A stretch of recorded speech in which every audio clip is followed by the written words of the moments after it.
एक समय की बात है। एक गांव में सफेद साड़ी वाली चुड़ैल का आतंक था।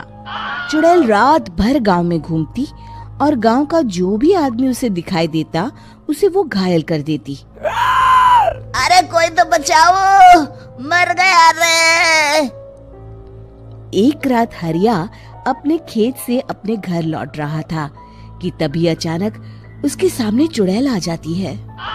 अरे बाप रे, ये चुड़ैल कहाँ से आ गई? आज तो मैं गया काम से।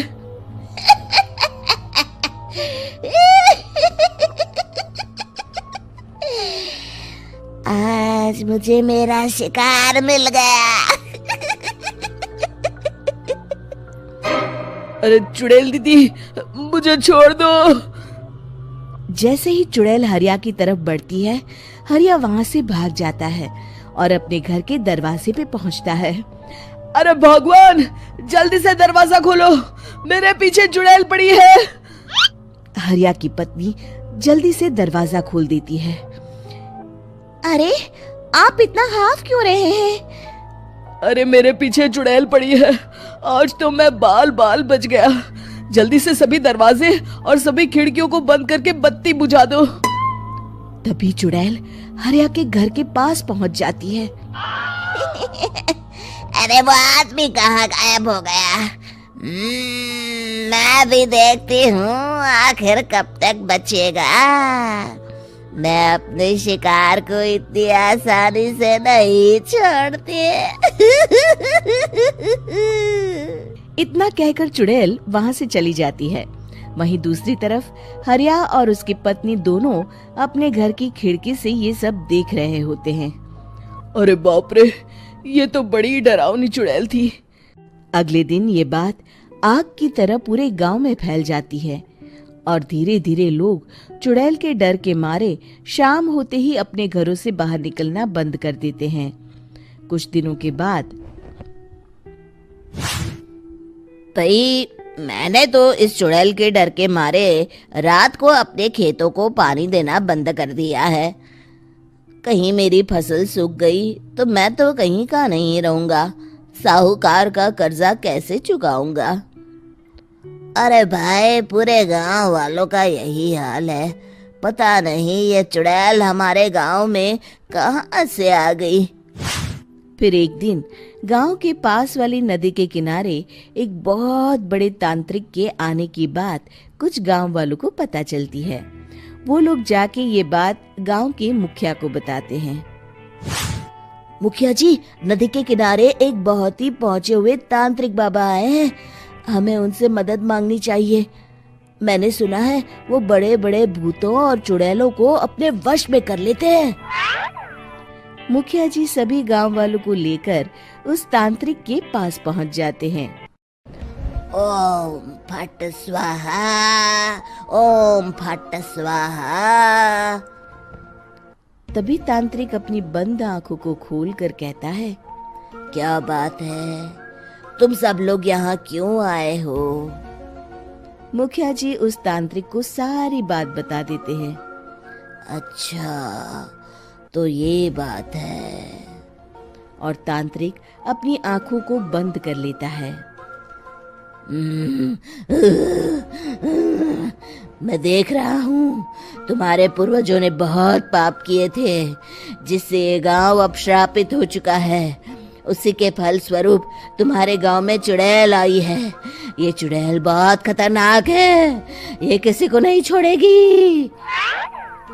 हे भगवान, मर गए रे, अब क्या होगा? तभी गांव के मुखिया जी कहते हैं, बाबा, इस चुड़ैल से हम सबको बचा लीजिए, कोई तो उपाय होगा। इसका सिर्फ एक ही उपाय है।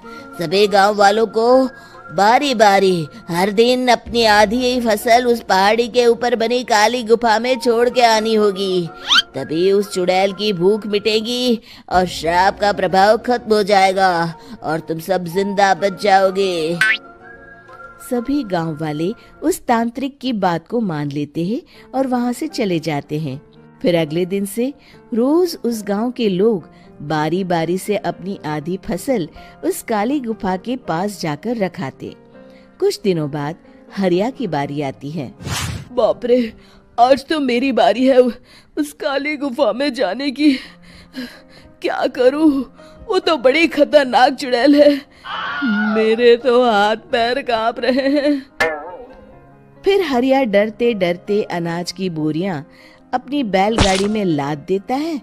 तभी हरिया की पत्नी उससे कहती है, देखो जी, संभल के जाना और किसी भी हालत में शाम होने से पहले वापस आ जाना। उस चुड़ैल का कोई भरोसा नहीं है जी। हरिया बैलगाड़ी में बैठते हुए कहता है, भगवान, मैं क्या वापस आऊंगा? लगता है अब तो मेरी खबर ही आएगी। इतना कहकर हरिया वहां से चला जाता है। रास्ते में जंगल से गुजरते हुए हरिया की बैलगाड़ी का एक चक्का बड़े गड्ढे में फंस जाता है। हे भगवान, अब ये क्या मुसीबत है? हरिया नीचे उतर के पूरी ताकत से अपनी बैलगाड़ी को गड्ढे से निकालने की कोशिश करता है। बहुत देर मेहनत करने के बाद हरिया की बैलगाड़ी उस गड्ढे से बाहर निकल जाती है। हे भगवान, अब तो शाम होने वाली है। आज तो मैं गया काम से। जैसे तैसे हरिया काली गुफा में पहुंच जाता है। अरे मर गया रे, यहाँ तो चारों तरफ डरावना माहौल है। मैंने यहाँ आने में बहुत देर कर दी, कहीं चुड़ैल नाराज ना हो जाए। हरिया अनाज की बोरिया वहां रख के जैसे ही जाने लगता है, तभी उसे किसी के आने की आवाज सुनाई देती है। हरिया एक कोने में छुपकर अंदर देखने लगता है। चुड़ैल वहां आती है और फिर अपने चेहरे से नकली चुड़ैल का मुखौटा निकाल देती है।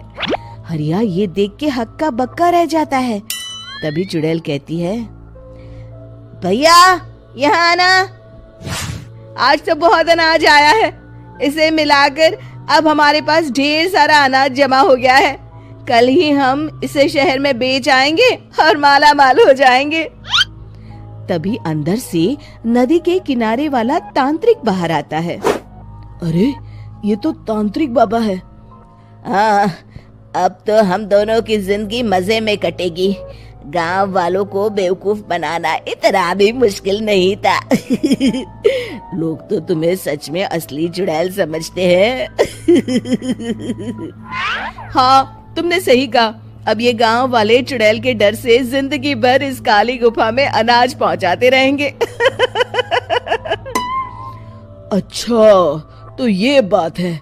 ये दोनों पूरे गांव वालों को बेवकूफ बना रहे हैं। अभी जाकर सबको बताता हूँ। हरिया उन दोनों की पूरी बातें सुन लेता है और जल्दी से वापस गांव में आता है। गांव वालों को पूरी बात बता देता है।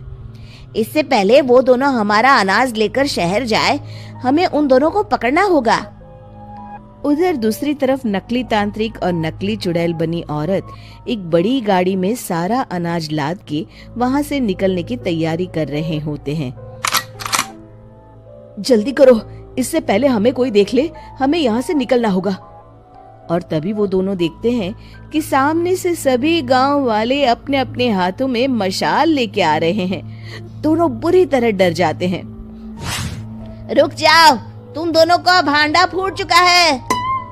अरे मर गए रे, ये गांव वाले कहाँ से आ गए? तुमने क्या सोचा इतनी आसानी से यहाँ से निकल जाओगे? ये अनाज हमने अपने खून पसीने से दिन रात खेतों में मेहनत करके उगाया है। दोनों मुखिया जी के पैरों में गिर जाते हैं। हमें माफ कर दीजिए, हम दोनों एक नंबर के कामचोर हैं। बिना मेहनत किए पैसे कमाना चाहते थे। हाँ हाँ, अब हम आगे से मेहनत मजदूरी करके पैसे कमाएंगे। हमें कुछ मत करना, हमें छोड़ दीजिए।